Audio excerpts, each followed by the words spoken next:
झाड आणि कविता ह्या सृजनाच्या खूप महत्वाच्या दोन घटना आहेत.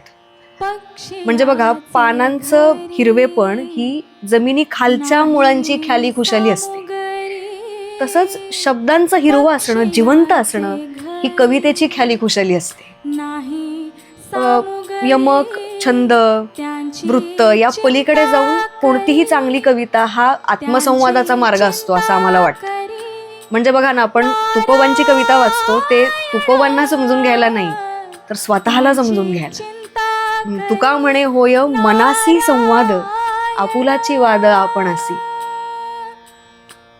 झाड ही सुद्धा कविताच आहे नाही का, अशी जमिनीची.